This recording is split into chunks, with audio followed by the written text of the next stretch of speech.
Indian famous cricket வீரர் தான் Hardik Pandya and அவரோட ஒய்ஃப் நட்டாஷாவும் அவரும் இப்போ பிரிஞ்சுட்டாங்க அப்படின்ற நியூஸ் வந்து அஃபிஷியலாக வெளிவந்துருச்சு. நட்டாஷா செர்பியா நாட்டோட ஆக்ட்ரஸ் அண்ட் அவங்க ஹிந்தி பிக் பாஸ் மூலயமா ரொம்பவே ஃபேமஸ் ஆனாங்க. அதை தொடர்ந்து தமிழில் அரிமா நம்பி அப்படின்ற ஒரு சாங்குமே வந்து அவங்க டான்ஸ் பண்ணியிருந்தாங்க. நட்டாஷாவும் ஹர்திக் பாண்டியாவும் 2020 காதலிச்சு திருமணம் செஞ்சுக்கிட்டாங்க. அவங்களுக்கு அகஸ்தியா அப்படின்ற ஒரு அழகான ஆண் குழந்தையும் இருக்குது.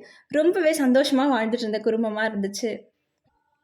நட்டாஷா ஹர்திக் பாண்டியால என்ன மேட்ச் கலந்துக்கிட்டாலும் அவங்க நேரில் போய் அவங்கள வந்து என்கரேஜ் பண்ணுவாங்க.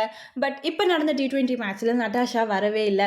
ஸோ அதை பார்த்து ஹர்திக் பாண்டியாவோட ஹேட்டர்ஸ் எல்லாருமே நட்டாஷாவும் ஹர்திக் பாண்டியாவும் பிரிஞ்சுட்டாங்க அப்படின்ற ரூமர்ஸை வந்து கிரியேட் பண்ண ஸ்டார்ட் பண்ணாங்க. அண்ட் அது உண்மையாகிற மாதிரி நட்டாஷாவும் அவங்களோட இன்ஸ்டாகிராமில் இருந்த அவங்க வெட்டிங் ஃபோட்டோஸ் எல்லாத்தையுமே வந்து ரிமூவ் பண்ணிட்டாங்க. ஸோ இந்த T20 மேட்ச்சில் ஹர்திக் பாண்டியாவுக்கு நிறையவே ஹேட்டர்ஸ் வந்து ஸ்ப்ரெட் ஆயிருந்துச்சு. ஸோ அதனால தான் நட்டாஷா பிரிஞ்சுட்டாங்க அப்படின்னு சொல்லி போட்டிருந்தாங்க.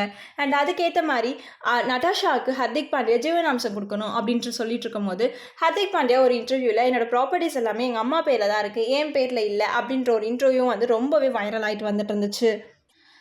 அதுக்கேற்ற மாதிரி நட்டாஷாவும் இப்போ ரீசெண்டாக ஒரு ஆண் நண்பர் கூட வெளியே போகிறத பார்க்கப்போ அவங்களுக்கும் ஹர்திக் பாண்டியாவும் நிஜமாகவே பிரிஞ்சுட்டாங்க அப்படின்ற மாதிரி க்ளூஸும் வந்து கிடைக்க ஆரம்பிச்சுது. தென் ஹர்திக் பாண்டியா கூட இப்போ ரீசெண்டாக நடந்த அம்பானியோட வெட்டிங்கில் தனியாகவே தான் போனார், நட்டாஷாவும் தனியாகவே தான் வந்தாங்க. ஸோ இதை பார்க்குறப்போ உண்மையாகவே 2 பேர் பிரிஞ்சுட்டாங்க அப்படின்னு தெரிய வந்துச்சு. இன்னைக்கு 2 பேருமே அஃபிஷியலாக அனௌன்ஸ் பண்ணிட்டாங்க. நானும் நட்டாஷாவும் 4 வருஷத்து மேரேஜ் லைஃப்பை வந்து நாங்கள் எண்ட் பண்ணிக்கிறோம். எவ்வளவோ நாங்கள் ஒன்றா சேர முயற்சி எடுத்தோம், ஆனால் எங்களால் ஒன்றா சேர முடியல. ஸோ எங்களோட ஃபீலிங்ஸ் எல்லாமே வந்து நீங்கள் ரெஸ்பெக்ட் பண்ணி எங்களுக்கு ஒரு ப்ரைவசி கொடுக்கணும். அகஸ்தியா வந்து எங்களோட மகன், நாங்கள் ஒரு நல்ல பேரண்ட்டாக இருந்து அவனை நாங்கள் பார்த்துப்போம் அப்படின்ற மாதிரி அவர் வந்து சொல்லியிருந்தார். ஸோ நட்டாஷாவும் இந்த போஸ்ட்டு போட்டிருந்தாங்க. நட்டாஷா நேற்று வந்து செர்பியாவுக்கு கிளம்பிட்ட மாதிரியும், ஸோ இவங்க 2 பேருக்கும் இப்போ டிவோர்ஸ் ஆயிடுச்சு அப்படின்றது ரொம்பவே அஃபிஷியலாக தெரிஞ்சிருச்சு.